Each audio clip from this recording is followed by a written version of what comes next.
Blog Talk Radio. Welcome to the Institute for Personal Development, Kriya Yoga Ashram, where total consciousness is the new frontier. Kriya Yoga is union of the individual with the divine. Join us as we explore the practices to initiate this process. Good morning. Welcome to the Voice of Yoga. Let's Talk Consciousness. I am your hostess, Lisa Winton, and with me is Kenny Toy, also known as Swami Jayananda, founder of the Institute for Personal Development, located here in Hampton, New Hampshire. Good morning, Swami. Thank you for being here today. How are you? Good morning. I'm doing pretty good today. How about you? Well, I'm doing great today, too. Thanks for asking. And we'd like to thank you all for tuning in. Today on The Voice of Yoga, we will talk about the mental material universe driven by a belief in two powers as a lie about the divine creation under the jurisdiction of one power. In this show, we will discuss why Jesus said to the Pharisees, "Ye are of your father the devil, and the lusts of your father ye will do. He was a murderer from the beginning, and abode not in the truth, because there is no truth in him." Listen as we explain how divine truth is a demonstrable principle and testifies with deeds, not words. Welcome to the Voice of Yoga. We are talking consciousness. Join the Kriya Yoga Spiritual Advance to get the light in your soul and overcome the belief in imperfection. Swami, the title of today's show is Spiritual Science as Antidote to Universal Belief. What can you tell us about this title? Yeah, the reason we chose this title is because it gives us an opportunity to really examine what it is that we're calling life. Even say, for example, the quote that we use here from Jesus, where he's saying he was a murderer from the beginning. Ye are of your father the devil, and the lusts of your father ye will do. This kind of language is somewhat shocking. And more as you start to understand what we're calling life, this mental material concept isn't life at all. And that was the message of the Christ. And also it is the intention of spiritual science to reveal this truth. Because you can only talk about it and promise it and believe in it so much until eventually it gets to the point where you want some evidence, you want proof. And of course, that is when your belief graduates to faith. In this model, we really start to see the spirit is not just something to believe in, but it is a demonstrable principle. It is a law, but we must be conscious of it. In order for us to demonstrate this divine law with scientific certainty, we must be conscious of the divine creation. And then we're also learning being conscious is not the same as thinking about. And so in these shows, we're really trying to unbox divine science and make it a practical guide for highly effective living. Well, I think the first thing we need to do is discuss, again, what is the universal belief? Are we saying that universal belief is this belief in two powers, which would be God and matter? Right, the belief in two powers, the belief in good and bad, duality. Everything that is appearing in your five material senses is a counterfeit for what is really here. What is really here is the divine creation. And the divine creation is perfect. It's whole. It's complete. It's held, controlled, and governed by this divine intelligence.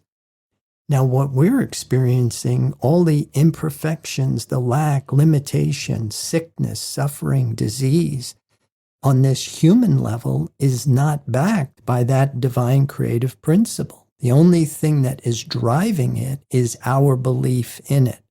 It is a reflection of the divine. It is not the original. And as long as we continue to believe in what isn't here, we perpetuate it. That's why this cycle of death and rebirth, this ever-ending, never-ending belief in good and bad continues until we know the truth, until we are awakened to the divine creation, the perfection of being.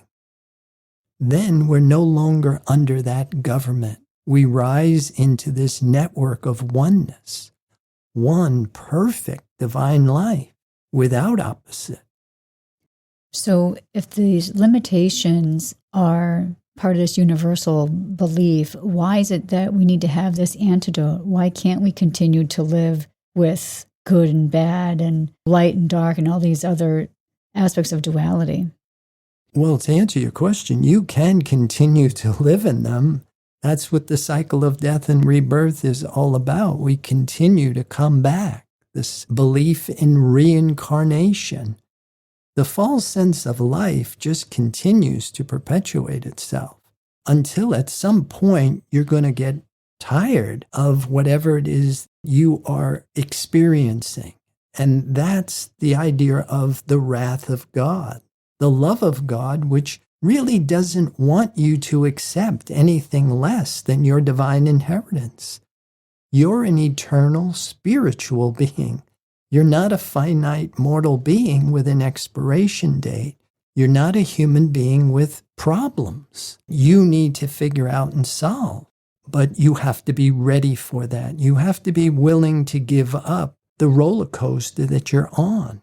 Because after a while, you'll start to see that you can't have good without bad. You can't have this false life without this false death. You can't have good health without bad health. These are the polar opposites. Again, it's not the truth. It's not what is real. But if you want to believe in it and you want to continue the drama that goes on in this human fabrication, then you just continue to believe in it. But at some point, your karmic debt gets so overwhelming, you are begging for out. And usually that's what happens when you're usually at the bottom and you can't get any lower than this is when we turn to spirit. Only what eventually you'll start to see is that spirit is a genuine help at this time. It's a law, it's a principle, but it would be very helpful if you had an understanding of how it works. We don't ask God for help. God can't give humanity any help because God is not withholding any help. What we must do is know the truth. God is running a perfect universe. It is us that is accepting and believing this mental material recreation about the divine creation. I was just going to ask you, how is it that the spiritual science is the antidote to overcome this universal belief? What does that look like? Well, the reason why I really like the idea of science is because you start with a rule and you have an outcome. When you make something scientific, you make it where it is provable. Whereas I think Orthodox religion stays at this level of belief. In fact, to the best of my understanding, when Mary Baker Eddy discovered Christian Science, she brought her discovery to the other denominations of Christianity because she had figured out what Jesus was doing with his miracles. She figured out that spirit is a demonstrable principle. It's a law, and we must be conscious of it. And the healings that she was doing are off the charts. But if you look around and you start to see, well, why did they reject that? Well, part of it is because the dynamics of the mortal mind, the false sense of life, is threatened by the truth. And so until humanity has educated its thought up to spiritual apprehension, there's going to be a tremendous amount of resistance. Look at what they did to Jesus, is a perfect example of that.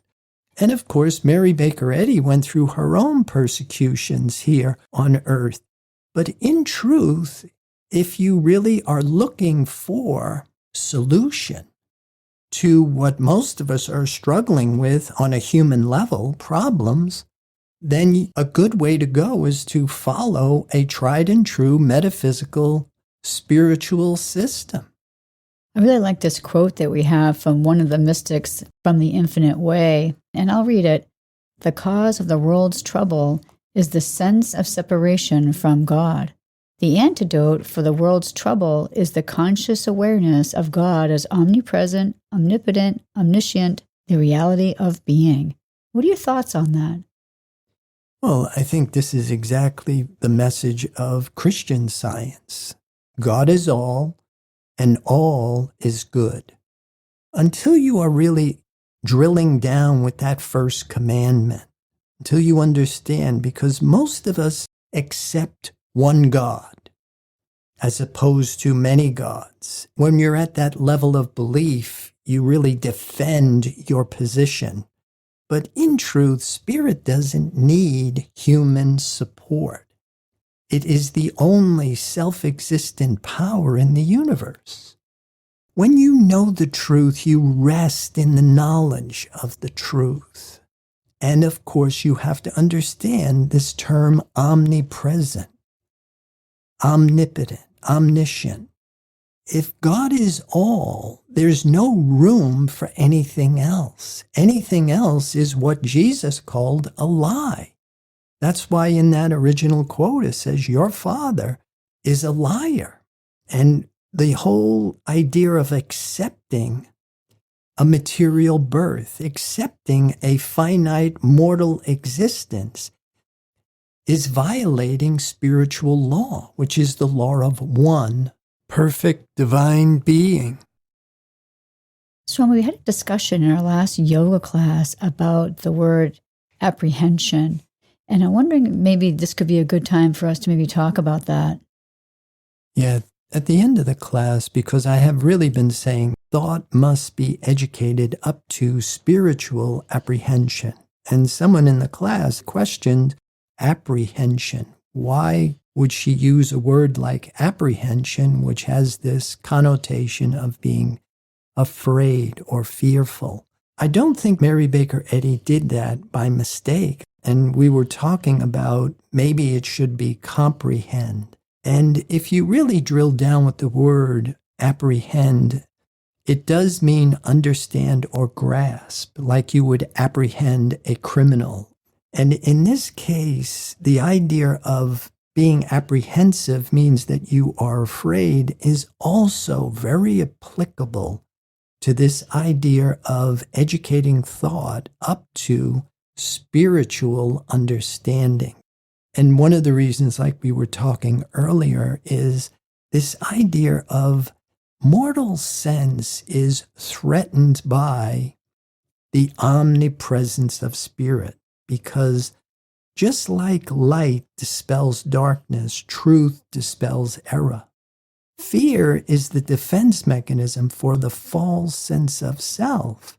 And when we are educating our thought up to spiritual comprehension, we become very apprehensive about what it is that we're learning. And another thing that's very important is the term comprehensive really can be applied to understanding this with your 5 material senses. And this is not where you're going to know the truth. In order for us to understand ourselves spiritually, we have to come out of the mind that is creating the false sense of self, the mortal mind. We must stop thinking, forming thoughts and opinions based on information coming through the material senses. Again, this is why meditation is the 7th stage of yoga and pratyahara is the 5th stage. What Mary Baker Eddy called prayer and what we in Kriya Yoga call meditation are basically the same experience with a different word. But we must be above corporeal sense. The divine principle is found before thought and above material sense. We're going to pause right here to hear a word from our sponsor. So listeners, we'll be back with you in just a few moments. Kriya Yoga Theory 2 is a unique and revolutionary practice and forum designed to facilitate the growth process in human development. Apotheosis is a real experience and has an evidence procedure. You cannot lead someone to permanent change by doing for them what they must do themselves. Personal accountability and responsibility are the foundation of Kriya Yoga Theory 2. You must be engaged and devoted. Prana power brings virtue to overcome fear, wisdom to overcome ignorance, purpose to overcome selfishness, enthusiasm to overcome laziness. Kriya Yoga is a path of action, knowledge, and devotion. These sessions are a celestial positioning system to guide the individual into union with the divine. For more information or to sign up for your next session online, go to www.ipdtransform.com. Namaste. Welcome back. For those who are just joining us, you're listening to The Voice of Yoga, and we are talking consciousness. So I think it's important for us to understand the three temptations of Jesus and how it relates to this spiritual science. Could you get us started with that? Yeah, I have some stuff here on the three temptations of Jesus, and also in Revelations, this idea of to the angel of the church write.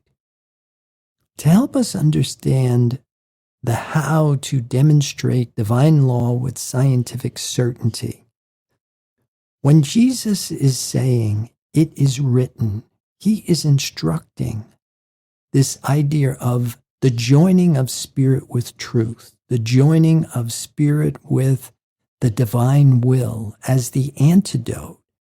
And it is applied 3 times to overcome the 3 modes of mortal thought, the 3 levels of world mind, in order to open the door of consciousness to divine mind.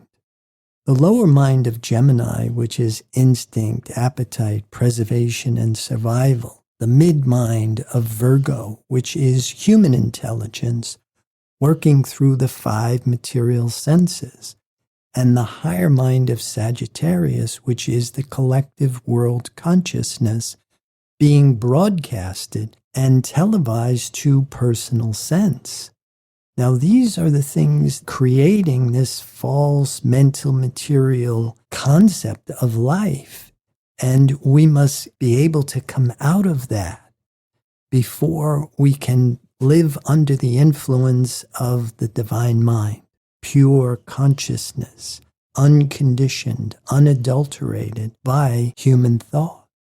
Now, would you just review those temptations of Jesus for us? Yeah, what I'm going to do is I'm going to take what was written in Matthew 4, 1 to 11. What I really want to focus on here is Jesus' response to these temptations. And the first one where he said, "It is written, man shall not live by bread alone, but by every word proceeded out of the mouth of God." And in the second one, he said again, "It is written again, thou shalt not tempt the Lord thy God." And then the third one, "It is written, thou shalt worship the Lord thy God, and him only shalt thou serve." Now, the idea that we really want to focus on is this writing. I have a soundbite from Herb Fitch that I thought maybe I would play so that we can start to grasp what it's meant, not only in Revelations where it says to the angel of the church, write, because that is so important when you look at what a church is. A church means Lord's house, and a church is the equivalent to what we call in Kriya Yoga a chakra. It is that place in consciousness where divine idea, the Word of God, is the same as the divine idea, which is what is comprehensive and intelligible to human consciousness.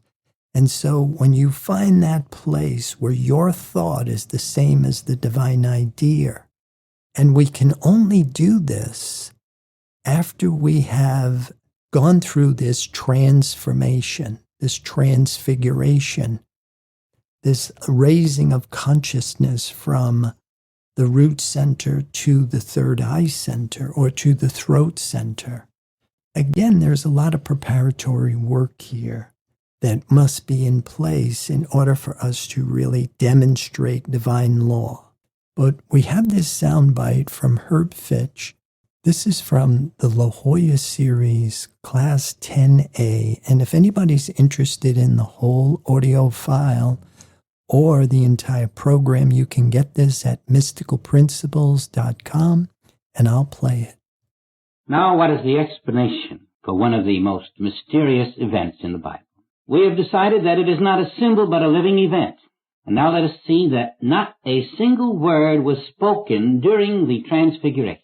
It was an event that could only be understood in the silence above words alone. It had to be experienced to be believed. At one moment, the body of Jesus Christ stood there among the disciples. In another moment, the body vanished. Everything vanished. Head, face, shoulders, chest, arms, legs. Where did the heart go, the liver, the lungs? Where were the eyes, the ears, the nose, the mouth? They all disappeared in front of 3 witnesses. And in place of them, there was nothing but pure, white, radiant light. Shall we be satisfied with a stereotyped explanation? The astounding truth of this transfiguration is given to us by John. Chapter 1, verse 9. Look at it. That was the light, the true light, which lighteth every man that cometh into the world. That was the true light which lighteth every man that cometh into the world. The universal nature of that light is stressed by John. That was the light of you, of me, of him, of her. The light of every man. The universal light of God was revealed. That which no human eye can see today was made visible to the spiritual eye of the 3 disciples. They saw the light of God, the universal light of every person who walks the face of this earth. It was not the light of Jesus alone, and that must be clarified in your consciousness. It was the light of mankind that they witnessed, the light behind our entire world, the light we are looking at every day and cannot see, the substance of God. And then to make sure we know that, John tells us it was a light which lighteth every man. And John tells us more. Again, chapter 1, verses 4 and 5. In him was life, and the life was the light of men. And the light shineth in darkness, and the darkness comprehendeth it not. Again, in verse 10, the world was made by him, and the world knew him not. That light is life. That light is the life of the world, which makes that which is the true spiritual universe. Ye are the light of the world. One more thing we should know and clarify is this. There is a difference between Christ, Spirit, and light. And this might be a very perfect place for us to know that difference. Let us take the difference between Spirit and light. When the will of God is implanted in Spirit, that Spirit containing the will of God becomes the light. The light becomes Spirit animated with the will of God. In other words, light contains the will of God. The Christ of God is the perfect, ideal, divine image. And that is why it is said that Christ sits on the right hand of God. Christ contains the perfection of God's will for mankind. The perfection of that will, called Christ, is impressed into the Spirit, animating it into that which is called the light, so that the light contains the full impress of God's will. And that whole process is called writing. And so, throughout the Bible, you will find phrases that say, it is written, meaning the light contains the fullness of God's will, and it is written into the light that you are perfect as the Father, that all that the Father hath is thine. And if you learn to let the light live itself as you, the light writes forth, expresses that which is written into the light by the hand of God. So see Christ as your divine self, Spirit as your divine substance, light as the will of God expressed in Christ, written into Spirit, animating it into activity called light. And that light must express, if you are to find the better, more abundant, more harmonious, the eternal life of your being. You cannot bottle up the light of your own being. You cannot bottle up infinity without paying the price. Yeah, and I think to respond to this, I have something from Ames Knoll called the Decalogue, and I'll read it. Beginning with the acknowledgement that God is the basic, fundamental, and primal cause of all real being, logic demands that there be deduced from this perfect premise the spiritual facts which are the inevitable outcome or effect of this great and only cause. If human beliefs are not permitted to color judgment, and reasoning is made to proceed in an orderly and logical manner from perfect cause to perfect effect, all conclusions will be correct. If then the Decalogue be viewed in this logical manner, this spiritual message will be seen and understood. End of quote. So I really like what Ames Knoll is saying here. If human beliefs are not permitted to color judgment, that's a big statement right there. What are your thoughts? Yeah, this is something that we've been aspiring to, is to live under the influence of divine mind and stop accepting the information that's coming through the material senses. Kind of reminds me of what Gilbert Carpenter said, the idea that if somebody is having trouble voicing and expressing the mind of Christ, a thing divinely and scientifically natural to one whose thought has been freed from the influence of mortal mind. And we've also talked about this in other shows, that it's, for most of us, it's more difficult to come out of mortal mind, because for most of us, we don't even know what that is and what it looks like. And we don't know the difference between thinking and knowing, the difference between a thought and an idea, the difference between world thought and the Word of God. One works on duality, one works in contrast, one is driven by belief, and the other is in the realms of the absolute. No contrast, pure consciousness, no conflict in divine idea, the perfection of being. So if we can learn to use some of these antidotes we've been talking about, then we should be able to demonstrate this principle with deeds and not words. Right. Consciousness is experience. We must maintain this level of consciousness, keeping our mind in constant relation with the divine idea. Stop thinking, start knowing. And after a while, you'll start to see that it is a pragmatic, practical guide for highly effective living, because how we think is what we become. But when we forsake these modes of mortal thinking and we come out of these three modes of mortal thought, so that you're not tricked by the tempter to believe the world mind is your thought, and you are aware of the invisible, intangible omnipresence of divine mind, and you let it take over the scientific government of your body, it will resolve things into thoughts and exchange the objects of sense for the divine idea. But you use what is appearing in your material consciousness as the check engine light on the dashboard of consciousness, because you want to make sure what you're calling truth is the one true truth. We're going to end our program for the day, so listeners, be sure to visit the website www.ipdtransform.com. On the homepage, you see the fading banner Blog Talk Radio. Click it, directs you to its catalog page. Click the Products tab, and then Online Classes directs you to all the classes that Swami has available. Any final thoughts about today's show? Well, I would like to encourage people to join the Kriya Yoga Spiritual Advance, get the light in your soul, and overcome the belief in imperfection. Namaste. Thank you for listening to our program, The Voice of Yoga. This is Lisa Winton, along with Swami Jayananda, signing off. Have a wonderful Kriya Yoga kind of day. Namaste.